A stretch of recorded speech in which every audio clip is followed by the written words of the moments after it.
అధైర్యపడొద్దు, అండగా ఉంటానని tea stall నిర్వాహకుడికి బీఆర్ఎస్ వర్కింగ్ ప్రెసిడెంట్ కేటీఆర్ భరోసానిచ్చారు. సిరిసిల్ల ఎమ్మెల్యే క్యాంపు కార్యాలయంలో టీ స్టాల్ నిర్వాహకుడు శ్రీనివాస్ కుటుంబ సభ్యులు కేటీఆర్ను కలిశారు. తాను ఎవరికి ఏ అన్యాయం చేయలేదని కేటీఆర్ వద్ద శ్రీనివాస్ విలిపించాడు. బతుకమ్మ ఘాటు వద్ద ఉన్న టీ స్టాల్ వద్దకు కలెక్టర్ వచ్చి మీ ఫోటో ఉందని తన హోటల్ మూయించాడని కేటీఆర్తో శ్రీనివాస్ తన గోడు వెలబోసుకున్నారు. 2 రోజుల తర్వాత వచ్చి సామాన్తో సహా హోటల్ డబ్బాని అధికారులు ఎత్తుకెళ్లారని వాపోయారు. 10 లక్షలు ఖర్చైనా సరే శాశ్వత ఉపాధి చూపిస్తానని కేటీఆర్ భరోసా కల్పించారు. మంచి టిఫిన్ సెంటర్ ఏర్పాటు చేసుకోమని సూచించారు. 10 రోజుల్లో తానే వచ్చి ప్రారంభిస్తానని కేటీఆర్ చెప్పారు. అద్దె భారం లేకుండా ప్రత్యామ్నాయ మార్గం తానే చూపిస్తానని కేటీఆర్ హామీ ఇచ్చారు.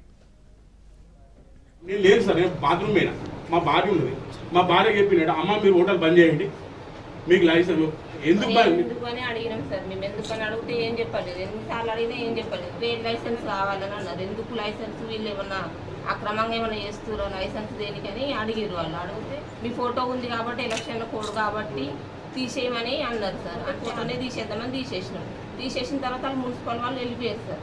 వెళ్ళిపోయినాక మేము ఎప్పటిలాగానే షాప్ బంద్ చేసిపోయినాం.